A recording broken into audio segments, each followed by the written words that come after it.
నువ్వు అక్కడ సంతోషంగా లేకుండా నేను ఇక్కడ సంతోషంగా ఉండాలని కోరుకునే హక్కు నీకు లేదు. ఎన్నెలైనా సరే ఎన్నాళ్ళైనా సరే నువ్వు వస్తావు, నేనేదో చూస్తుంటాను. లైఫ్లో అన్నిటికంటే పెద్ద నరకం మనం ప్రాణంగా ప్రేమించిన మనిషి మనం లేకుండా కూడా చాలా హ్యాపీగా ఉన్నారు అని యాక్సెప్ట్ చేయడం. మనం ఇంకా ఆ పాత మెమరీస్లో స్టక్ అయ్యి వాళ్ళు కూడా మన కోసమే ఏడుస్తున్నారేమో అని ఒక ఫేక్ ఇల్యూజన్లో బ్రతుకుతుంటాం. తన్నే ప్రేమించాను, తన్నే పెళ్లి చేసుకోవాలనుకున్నాను. చావైనా బతుకైనా తనతోనే అనుకున్నాను.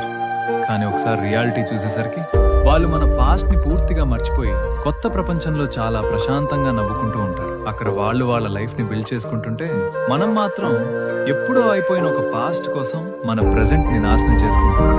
వాళ్ళు లేకుండా నువ్వు బ్రతకలేవనేది ఎంత నిజమో, నువ్వు లేకుండా వాళ్ళు చాలా హ్యాపీగా ఉన్నారనేది కూడా అంతే నిజం. ఇక్కడికి రాకుండా నా లైఫ్ అయిపోయింది అనుకున్నాను సార్. అది వెతుకుంటేనే ఇక్కడికి వచ్చాను. కానీ ఇక్కడికి వచ్చి పల్లవి ఎవరిని చూసి తర్వాత అర్థమైంది, మన లైఫ్ ఎప్పుడు మనతోనే ఉంటుంది సార్. దాన్ని ఎక్కడెక్కడో వెతుక్కోక్కర్లేదు.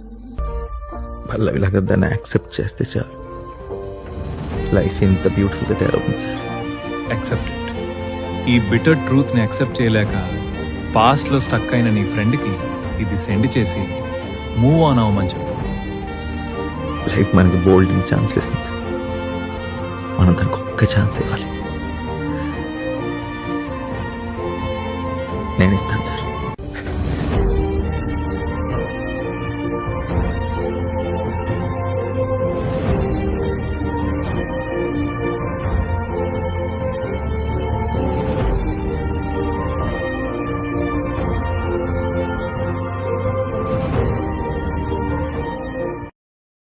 Download ShareChat.